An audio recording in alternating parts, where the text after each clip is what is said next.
to go live, but the screen is not there. The camera. I would have been excited to see him. I don't know. I'm told my father took because it said not to go live until. Handed me into my grandfather's arms, and with that, he quietly abandoned me and my mother.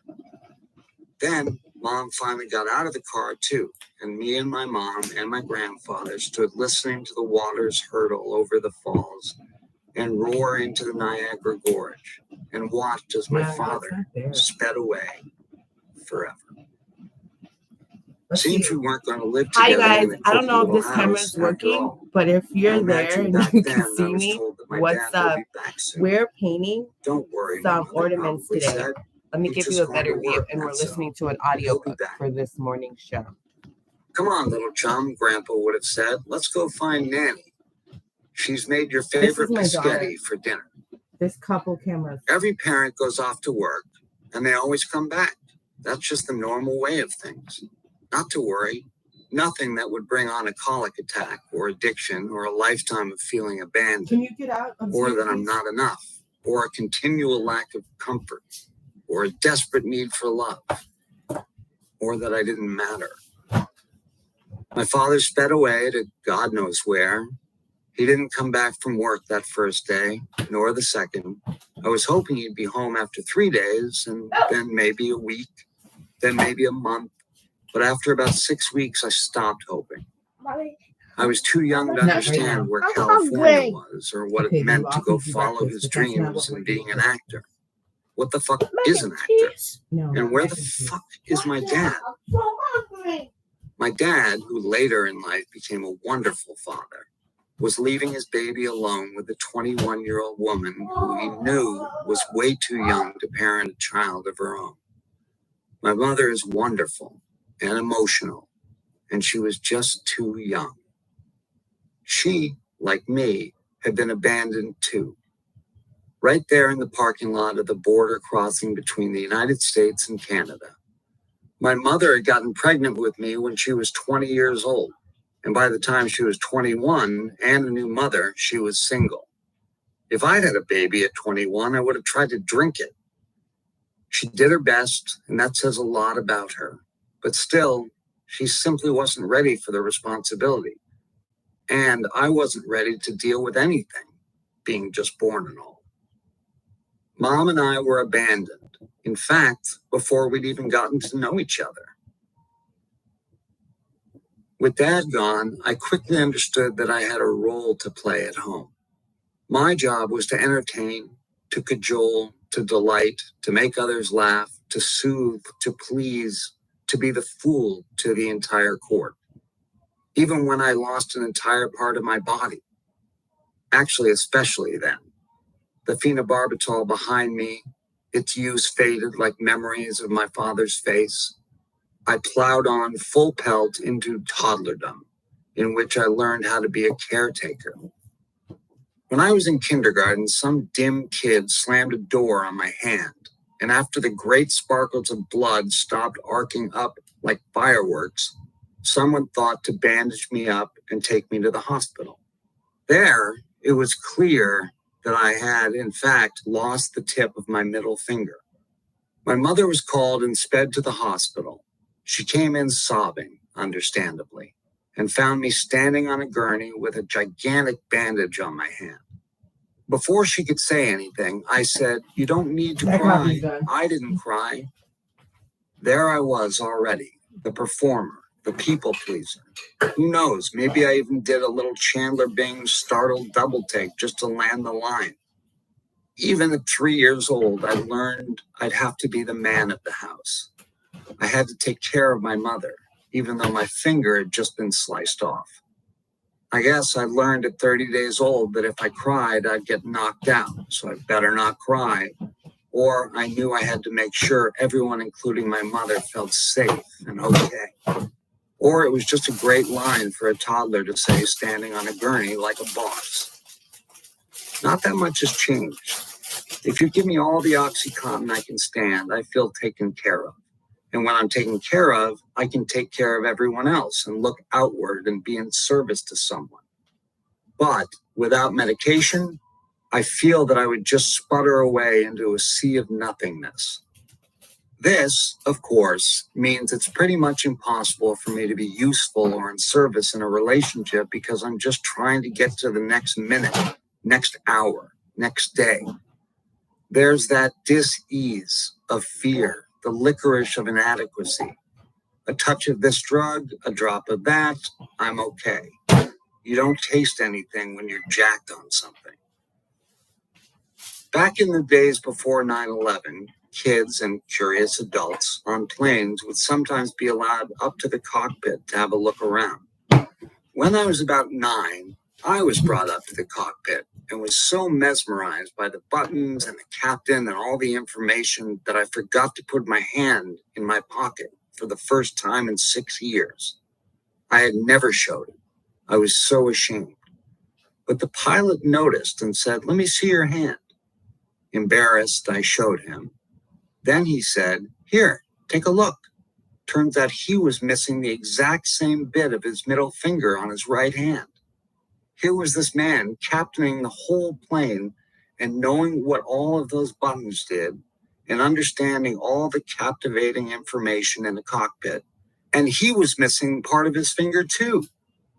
From that day forth, I'm 52 now, I've never hidden my hand. In fact, because I smoked for so many years, a lot of people noticed it, and people would ask what happened. At least I got an okay gag out of the incident with the door. For years, I complained that since losing half a finger, I could only tell people to fuck you. I may not have had a father or all 10 fingers, but what I did have was a fast mind and fast mouth, even then. Combine that with a mother who was very busy and important and who also had a fast mind and mouth. Well, there were times I was happy to lecture my mother about her lack of attention. And let's just say it didn't go that well. It's important to note here that I could never get enough attention. No matter what she did, it was never enough. And let's not forget that she was doing the work of 2 people while dear old dad was busy wrestling with his own demons and desires in LA. Suzanne Perry, she kept dad's name professionally, was basically Allison Janney from the West Wing, a spinmeister. She was the press secretary for Pierre Trudeau, who was then the Canadian Prime Minister and a general gallivanter. The Toronto Star captioned a picture of the 2 of them this way: "Press aide Suzanne Perry works for one of Canada's best-known men, Prime Minister Pierre Trudeau, but she is quickly becoming a celebrity herself, simply by appearing at his side." Imagine that. You're a celebrity merely by standing next to Pierre Trudeau. He was the suave, socially connected PM who had once dated Barbra Streisand, Kim Cattrall, Margot Kidder. His ambassador to DC once grouched that he'd invited not 1, but 3 separate girlfriends to a dinner. So there was a lot of spinning needed for a man who was so enamored of women. My mom's job, therefore, meant that she was away at work a lot, and I was left to compete with the ongoing concerns of a major Western democracy and its charismatic swordsman leader if I wanted a little attention. I believe the phrase at the time was latchkey kid, a slang term for being left fucking alone. Accordingly, I learned to be funny. Pratfalls, quick one-liners, you know the drill, because I had to be. My mother was stressed by her stressful job and already highly emotional and abandoned. And me being funny tended to calm her down enough so that she would cook some food, sit down at the dinner table with me and hear me out, after I heard her out, of course.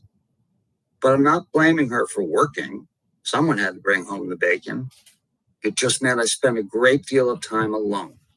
I would tell people I was a lonely child, having misheard the phrase, only child. So, I was a kid with a fast mind and an even faster mouth. But as said, she too had a fast mind and a fast mouth. I wonder where I got it from. We argued a lot, and I always had to have the last word. One time I was having an argument with her in a stairwell, and she made me feel the most rage I've ever felt in my life. I was 12 years old, and you can't hit your mother, so the rage turned inward. It's just like when I was an adult. At least I had the decency to turn into an alcoholic and an addict and not blame other people. I've always been abandoned, so much so that I used to ask my grandmother when a plane went over the house in Ottawa, "Is my mother on that plane?" Because I was always worried that she would disappear, just as my father had. She never did. My mother is beautiful. She was a star in every room she entered, and she's certainly the reason I'm funny. With Dad off in California, Mom, being beautiful and smart and charismatic and the star in every room she entered, would date guys and they would date her right back. And sure enough, I'd turn every one of those men into my dad. Once again, when a plane went over a house, I'd ask my grandmother, "Is that Michael? Bill? John?" Insert name of Mom's latest beau. Flying away? I was continually losing my father. I was continually being dropped at the border. The roar of the Niagara River was forever in my ears, and not even a dose of phenobarbital could make it mute. My grandmother would coo at me, crack me open a can of Diet Coke, the faint unease and distant licorice filling my taste buds with loss. As for my real dad, he would call every Sunday, which was nice. After his stint with the Serendipity Singers, he morphed his performing skills into acting, first in New York, then in Hollywood. Though he was what they sometimes call a journeyman, he was working pretty steadily and would eventually become the Old Spice guy. I saw his face more often on TV or in magazines than I did in reality. Perhaps that's why I became an actor. What kind of man whistles the Old Spice tune? "He's my daddy," goes the voiceover from one 1986 ad as a little blonde boy with a bowl cut puts his arms around my actual father's neck. My practically perfect husband, the smiling blonde wife intones. And though it's sort of a joke, it was never very funny to me. You can count on him. He's a friend. Then, when enough time had passed that it was unseemly, I had a sign that read "unaccompanied minor" tied around my neck as I was taken to the airport so I could be sent to Los Angeles. Whenever I'd visit him there, I'd realize over again each time that my dad was charismatic, funny, charming, hyper handsome. He was perfect. And even at that age, I liked things I could not have. Bottom line, though, my dad was my hero. In fact, he was my superhero. Whenever we would go for walks, I would say, "You be Superman and I'll be Batman." A smart psychologist might say we played roles instead of Dad and Matthew because our actual roles were too confusing to me, but I couldn't possibly comment on that. Back in Canada, once again, the image of his face and the smell of his apartment would fade over the months. Then it would be my birthday once again, and my mother would do what she could to make up for the fact that my dad wasn't there. And when the too big cake appeared, covered in many dripping candles, each and every year, I'd wish for one thing. In my head, I'd whisper, "I want my parents to get back together." Maybe if my home life had been more stable, or if my dad had been around, or if he hadn't been Superman, or if I hadn't had a fast mind and a mouth, or if Pierre Trudeau, I wouldn't be so damn uncomfortable all the time. I'd be happy, and Diet Coke would be delicious instead of just necessary. Without the proper medicine for my entire life, I was uncomfortable all the time and way screwed up about love. To quote the great Randy Newman, it takes a whole lot of medicine for me to pretend that I'm somebody else. I guess I wasn't the only one. I think I need a new one. Hi, is Suzanne there? Yes, can I tell my mom who's calling? It's Pierre. When the phone rang, Mom and I had been in the middle of the best day together. We had played games all day long. We even tried to play Monopoly, but it's hard when there's just two of you. And then, as night fell, we found Annie Hall, on our little TV and laughed our asses off at Woody Allen's house under the roller coaster. I didn't get the sex and relationship jokes, but even at 8 years old, I could understand the comedy of sneezing away $2,000 worth of some kind of white powder. That is my absolute favorite childhood memory, sitting with my mom and watching that movie. But now the Prime Minister of Canada was calling, so I was about to lose my mom again. As she took the call, I heard her turn on her professional spinmeister voice, the voice of a different person, of Suzanne Perry, in fact, not my mom. I turned the TV off and went to bed. I tucked myself in, and without the need of barbiturates yet, I uneasily slept till early light illuminated my Ottawa bedroom window. I remember around this time seeing my mother in the kitchen crying, and I thought, why doesn't she just drink? I have no idea how I got the notion that an alcoholic drink would stop crying. I certainly hadn't had a drink by 8. I'd wait another 6 years. But somehow the culture all around me had taught me that drinking equaled laughing and fun, and much needed escape from pain. Mom was crying, so why didn't she just drink? Then she'd be drunk and not feel as much, right? Maybe she was crying because we moved all the time. Montreal, Ottawa, Toronto. Though I spent most of my childhood in Ottawa, I spent a lot of time alone. There would be nannies, but they never lasted that long. So I just added them to the list of people who abandoned me. I just went on being funny, quick, smart-mouthed, just to survive. By standing next to Pierre Trudeau and looking beautiful, my mother became an instant celebrity. So much so that she was offered the position Serena, of 5 more minutes and we got to for start global doing your television hair. in Toronto. What an opportunity. This was a job she could not pass up. She was pretty good at it too. Until one day when they were promoting a beauty pageant, my mother said, "I'm sure we'll all be glued to that one." It was a funny line and kind of surreal coming from a beauty pageant winner, but she was fired that night. I hadn't been happy with the move to Toronto. For starters, I hadn't even been included in the decision. And for the entree, I would never see my family. My mother was also 9 months pregnant. By then, she had married Canada AM host Keith Morrison. Yes, him, the one with the hair on NBC's Dateline. I had even been picked to give my mother away at the wedding. This was an odd choice, figuratively and literally. But soon, I had a beautiful sister. Caitlin was cute as could be, and I loved her instantly. But there was now a family growing up around me, a family I didn't really feel a part of. It was around this time that I made the conscious choice to say, fuck it. It's every man for himself. That's when the bad behavior started. I got shitty grades. I started smoking. I beat up Pierre's son, an eventual prime minister himself, Justin Trudeau. I decided to end my argument with him when he was put in charge of an entire army. I made the choice to live in my head and not in my heart. It was safer in my head. You couldn't be broken there. Not yet, anyway. I changed.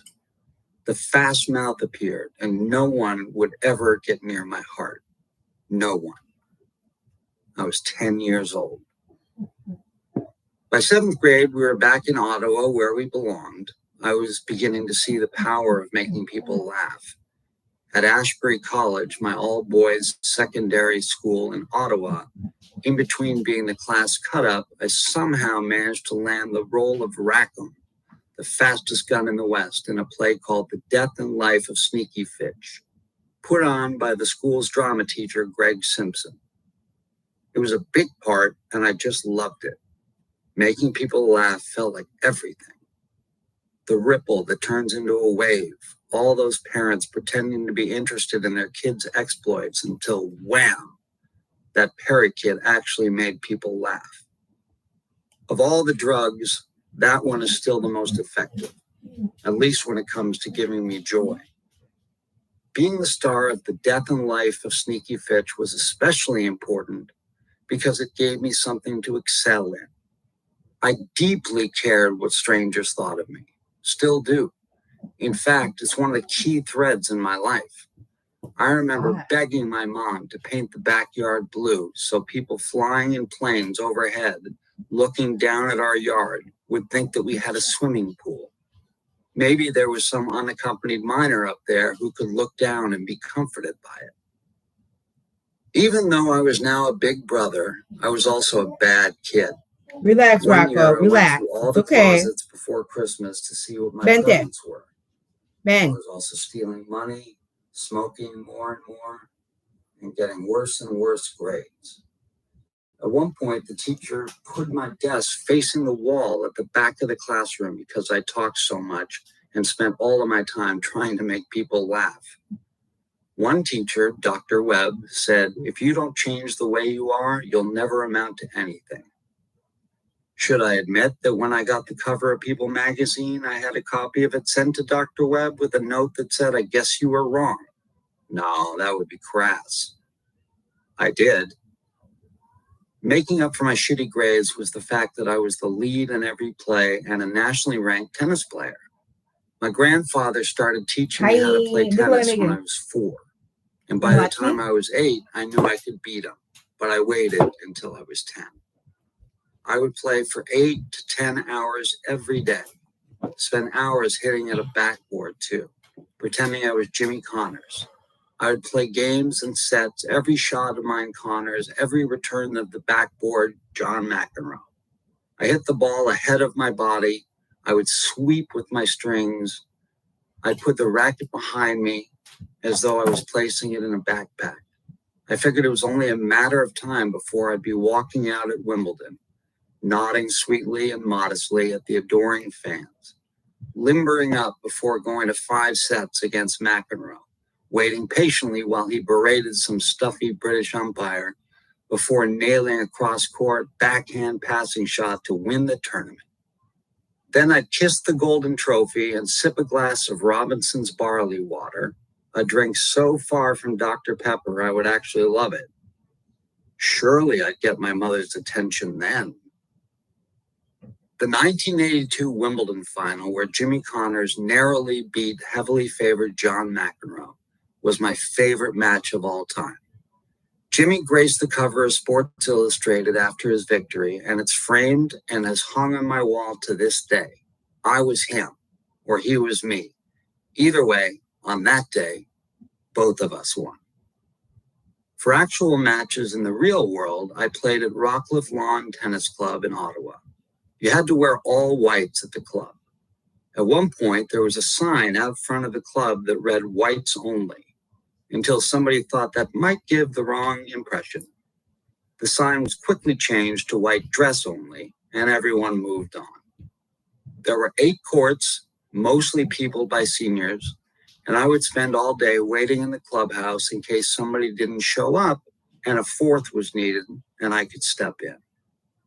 The older folks loved me because I could get to every ball, but I also had a crazy temper.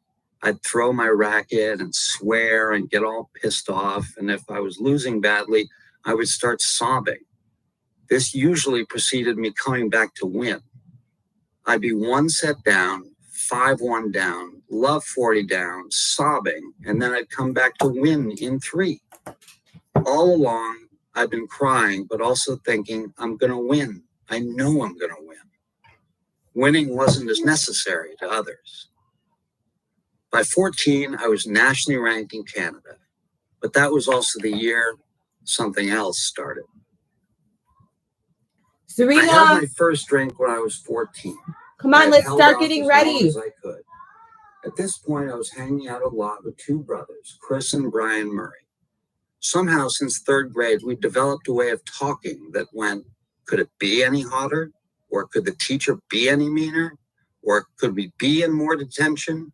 A cadence you might recognize if you're a fan of Friends, or if you've noticed how America has been talking for the last couple of decades. I don't think it's an exaggeration to suggest that Chandler Bing transformed the way America spoke. For the record, that transformation came directly from Matthew Perry, Chris Murray, and Brian Murray fucking around in Canada in the 1980s. Only I got rich off of it, though. Fortunately, Chris and Brian have never busted me for that and are still my dear, hilarious friends. One night, the three of us were hanging out in my backyard. No one was home. Up above, the sun shone through the clouds, none of us knowing that something extremely significant was about to transpire. I was lying in the grass and mud of Canada, and I didn't know anything. Could I be more unaware? We decided to drink. I forget whose idea it was, and none of us knew what we were getting ourselves into. We had a 6-pack of Budweiser and a bottle of white wine called Andre's Baby Duck. I took the wine and the Murrays took the beer. All this took place in the wide open, by the way. We were just in my backyard. My parents weren't home, big surprise there, and off we went. Within 15 minutes, all the alcohol was gone. The Murrays were puking around me, and I just lay in the grass, and something happened to me. That thing that makes me bodily and mentally different from my fellows occurred. I was lying back in the grass and the mud, looking at the moon, surrounded by fresh Murray puke, and I realized that for the first time in my life, nothing bothered me. The world made sense. It wasn't bent and crazy.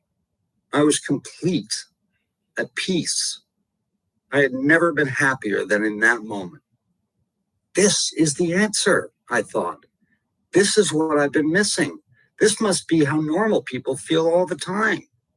I don't have any problems. It's all gone. I don't need attention. I'm taken care of. I'm fine. I was in bliss. I had no problems for 3 hours.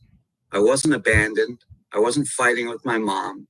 I wasn't doing lousy in school. I wasn't wondering what life was about and my place in it. It took away everything. Knowing what I know now about the progressive nature of the disease of addiction, it's amazing to me I didn't drink the next night, and the next night too. But I didn't. I waited, and the scourge of alcoholism hadn't gripped me yet. So the first night didn't lead to regular drinking, but it probably sowed the seed. The key to the problem, I would come to understand, was this. I lacked both spiritual guidelines and an ability to enjoy anything. But at the same time, I was also an excitement addict. This is such a toxic combination, I can't even. I didn't know this at the time, of course, but if I was not in the act of searching for excitement, being excited, or drunk, I was incapable of enjoying anything.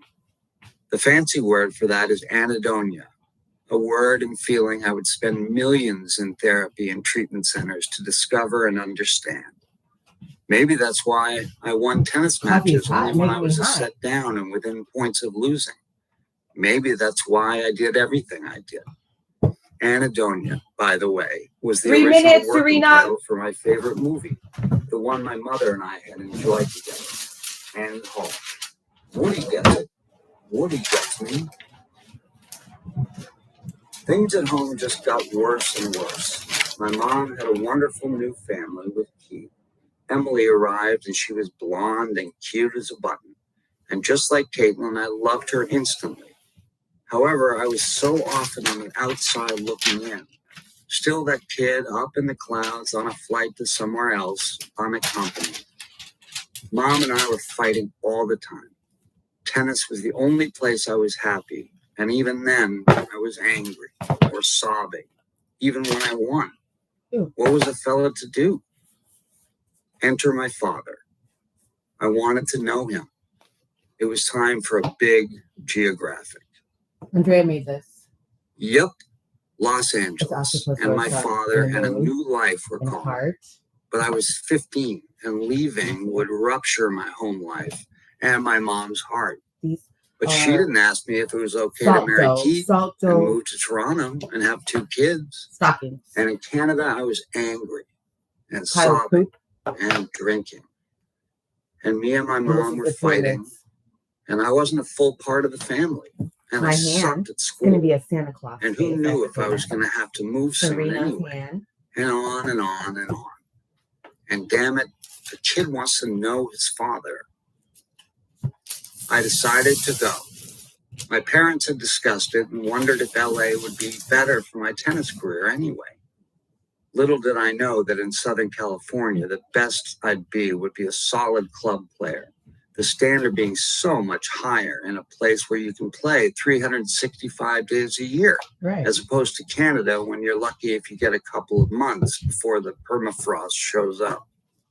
But even with that idea, me deciding to go caused a great rift in the fabric of my family. The night before I made the trip, I was in the basement of our house where I slept that night only, and it would turn out to be one of the worst nights of my life. Up in the main house, hell was brewing.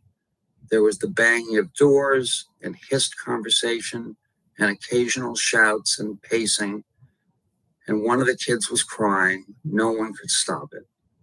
My grandparents would periodically come down and yell at me.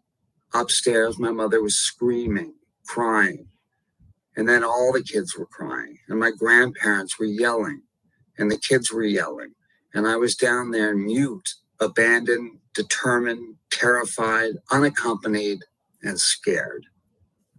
These three very powerful adults would come down to tell me over and over that I was breaking their hearts by leaving. But I had no choice. Things had gotten so bad. I was a broken human being. Broken? Bent. Early next morning, in what must have been a very difficult drive for her, my mother was kind enough to take me to the airport and watch me fly away from her for the rest of her life. How I had the courage to actually make this voyage is beyond me. I still question whether or not it was the right thing to do. Still an unaccompanied minor, but a pro by now, I flew to LA to get to know my father. I was so terrified that even the hoopla of Hollywood might not be able to soothe me. But soon I would see the lights of the city and have a parent once more. Interlude. Serena, go brush your New York. teeth. The first thing I did when I got home from those 5 months in the hospital was light up a cigarette. After all that time, the inhale, the smoke billowing into my lungs, was like the first cigarette I'd ever had in my entire life. It felt like a second homecoming. I was no longer in pain.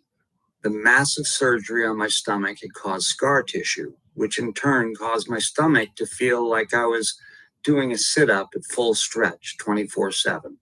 But it wasn't actual pain. It was more of an annoyance. But no one needed to know that, so I told everyone I was in pain so I could get OxyContin. Pretty soon, the 80 milligrams a day of OxyContin I had conned them into giving me wasn't working anymore, and I needed more. When I asked the doctors for more, they said no. When I called a drug dealer, he said yes.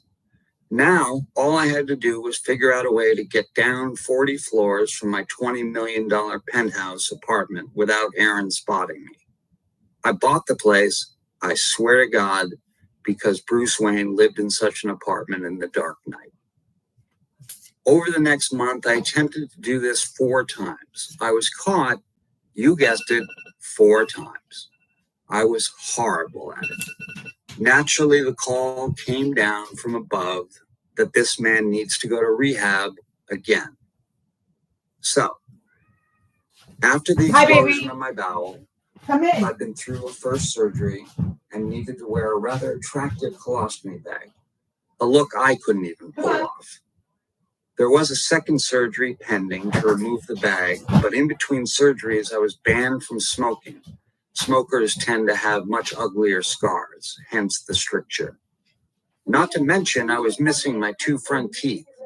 A bite into a piece of toast with peanut butter had cracked them, and I hadn't had time to fix them yet. So let me get this straight. You're asking me to quit doing drugs and quit smoking at the same time? What? I didn't give a fuck about the scars. I'm a big smoker. This is way too much to ask. What this meant was that I had to go to rehab in New York, quit OxyContin, and quit smoking simultaneously. And I was scared. Once I got to rehab, they gave me Subutex for detox, so that wasn't that bad. I checked into my room, and the clock started. By day 4, I was going out of my mind. This had always been the hardest day. I realized how serious they were going to be about this smoking thing, too. I'll show you what I'm making. It was decided that I could smoke while in detox, but once I moved up to the 3rd floor, the smokes had to go.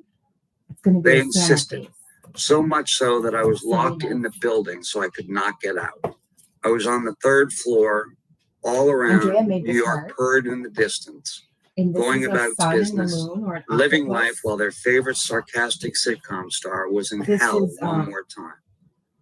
If I listened hard enough, I could hear the subway, the F train, the R train, the 4, 5, 6, deep below me. Or maybe it was the rattle of something else, something unbidden and terrifying and unstoppable. This rehab was a prison. I was convinced of it. A real prison, not like the one I had made up before. Red bricks, black iron bars. Somehow I'd found my way to jail. I'd never broken the law. Well, I'd never been caught. Nevertheless, here I was, in lockup, Pokey, the House of D, missing my 2 front teeth. I even looked like a convict. And every counselor was a guard. They may as well have fed me through a slot in a bolted door. I hated the whole place. They didn't have anything to teach me. I've been in therapy since I was 18 years old. And honestly, by this point, I didn't need any more therapy.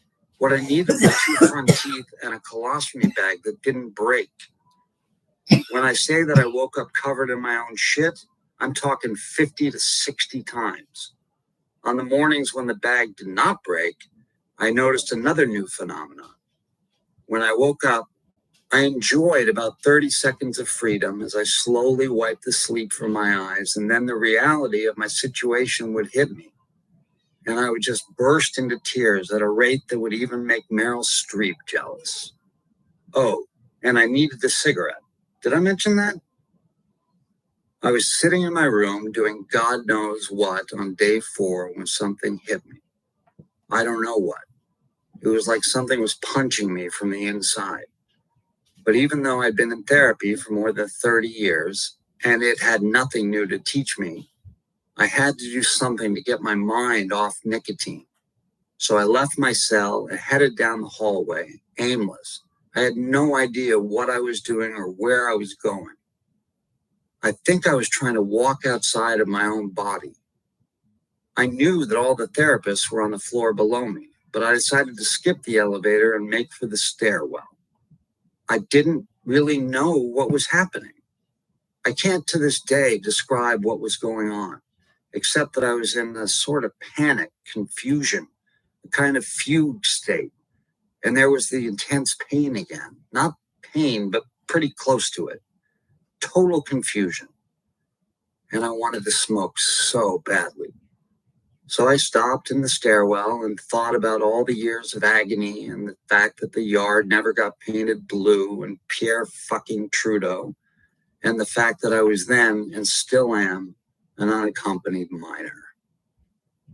It was like the bad parts of my life were appearing to me all at once. I'll never be able to fully explain what happened next, but all of a sudden, I started slamming my head against the wall as hard as humanly possible. 15 love, slam. 30 love, slam. 40 love, slam. Game, ace after ace, volley after perfect volley. My head, the ball, the wall, the cement court. All the pain lobbed up but short. Me reaching up, smashing my head against the wall, blood on the cement, on the wall, and all over my face, completing the grand slam. The umpire screaming, game, set, match, unaccompanied minor, 6 love, needs love, 6 love, scared of love. There was blood everywhere. After about 8 of these mind-numbing slams, somebody must have heard me and stopped me and asked the only logical question, why are you doing that? I gazed at her and looking like Rocky Balboa from every one of those last scenes, I said, because I couldn't think of anything better to do. Stairwells. Chapter 2. Another generation shot to hell. It seemed like the whole world was walking through the arrivals lounge of LAX that summer. World-class amateur gymnasts, sprinters, discus throwers, pole vaulters, basketball players, weightlifters, show jumpers and their horses, swimmers, fencers, soccer players, synchronized swimmers, media from all around the globe, officials and sponsors and agents. Oh, and one 15-year-old also amateur tennis player from Canada. They all washed up in Los Angeles during the summer of 1984, though only one was doing a big geographic. That was the year of the Los Angeles Olympic Games, a golden time of high sun and muscled excellence, of 100,000 people packed into the Coliseum and the Rose Bowl, where Mary Lou Retton needed a 10 to win the gymnastics all around and nailed it. And where Carl Lewis won 4 gold medals by running really fast and jumping really far. It was also the year I immigrated to the United States, a lost Canadian kid with a dick that didn't work, heading to Tinseltown to live with his father. Back in Ottawa, before I'd left, a girl had tried to have sex with me, but I was so nervous that I drank 6 beers beforehand and couldn't perform. By then, I'd been drinking for a few years. It began soon after the time I gave my mother away to that lovely man, Keith. And I do mean lovely. Keith lived for my mother. The only thing that is annoying about Keith is that he always takes my mother's side. He is her protector. I can't tell you how many times my mother has done something that I have maybe taken issue with, and I've been told by Keith that it never happened. Some would call this gaslighting. Others would call it gaslighting. It's gaslighting. But my family was held together by one man, and that was Keith Morrison. Anyway, back to my penis. I failed to make the correlation between the booze and my private parts not working. And no one could know about this. No one. So I was walking around the planet thinking sex was something for other people. For a long time. Years. Sex sounded awfully fun, but it was not in my arsenal. This means in my mind, and pants at least, that I was congenitally impotent. If I just go to Los Angeles, I'll be happy. That's what I thought. Seriously, that's what I thought a geographic, long before I even knew what a geographic was, would do for me. I fit right in with the muscled, hyper-trained athletes also waiting at the baggage carousels. Weren't we all just bringing some crazy dream to this crazy city? If there were 100 sprinters and only 3 medals per discipline, how much saner could you say they were than me? In fact, I probably had a better chance of making it in my profession than they did in theirs. After all, my dad was an actor, and that's what I wanted to be. All he had to do was help me push on doors already ajar, right? And so what if I came halfway down the path? I might not get a medal either, but at least I'd get away from Ottawa, a dick that didn't seem to want to work, and a family I wasn't really a part of, and on and on. The initial plan for me had involved sports too. My tennis had advanced to the point where we seriously considered me enrolling in Nick Bollettieri's tennis academy in Florida. Bollettieri was the premier tennis coach. He helped Monica Seles, Andre Agassi, Maria Sharapova, and Venus and Serena Williams, among others. But once in LA, it quickly became apparent that I was going to be a perfectly solid club player, nothing more. I can remember enrolling in a satellite tournament, With my dad and my new family watching, he'd remarried to Debbie, a lovely woman, and No, the it's a catch of the scab. century. in Because he got a 1980. scratch because he got into a fight. And back Can then, you, though, they had a get very this young over daughter, here? Maria. And in my first match, And I put didn't it in win a a bowl. single point. Why? The standard he's in Southern hungry. California was off the charts. And- When it's 72 What? degrees What? every day. What food? Mommy. It's in this small box. Right here? Mhm.